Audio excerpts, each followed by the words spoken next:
be out and about tonight. Looks like we'll be kind of the same feel that we have now through most, if not all, of the night. So keep that in mind. The wind has really died off quite a bit. Technically, a lakeshore advisory still goes for problems along the shoreline here. The Huron Lake shoreline of Sanilac, St. Clair County until 10 o'clock, but the wind has really let up quite a bit. You can see here it's not blowing too strong anywhere around the area at this hour. So 35 in Detroit, 37 in Ypsilanti, 32 already in Port Huron. Same thing in Lapeer and Pontiac. The wind's blowing just enough to make it feel a couple degrees cooler.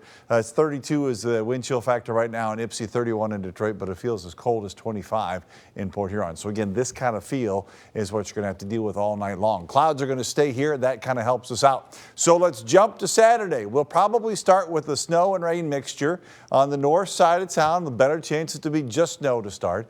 But then as we go throughout the day, it'll start to work in and eventually change over later in the day to rain. There's another surge of some warmth Saturday night, so Sunday will be some rain as well. A batch moves through in the morning early, and then there'll be a secondary batch that could be swinging through in the afternoon. That's mostly rain as well. So, yeah, I don't think it's a huge problem on the roads. If there are any concerns on the roads, it's going to be Saturday morning, probably mid to late morning north of M59, but even that doesn't look like such a big deal. More rain than snow. These amounts aren't such an issue, but as you see this running through Saturday, that means, again, this transition is going on and very little opportunity to stick to the roads. While we're doing mostly rain here, as we go through Saturday into Sunday, in the early part of next week, they can get another foot or so in the UP, especially around and just south of Marquette. So lots of action on the north side of the state, not so much around here.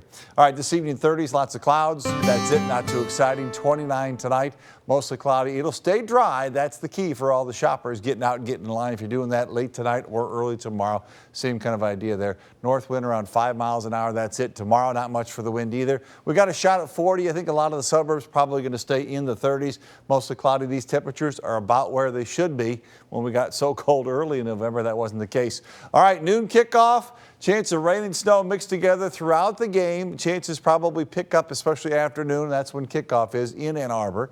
And in East Lansing, same idea, mid-30s. The wind's blowing just a touch, so you got to be thinking you're going to get wet. You got to layer it up so you try to stay dry. I wouldn't take the umbrellas. They probably don't let you in the stadium with those, right? Finished off the weekend with 48, but then it's back down closer to 40 next week and or the upper 30s. Again, that's about where we should be this time of year. So a little busy getting into the weekend. It's going to be soggy for both football games. WXYZ.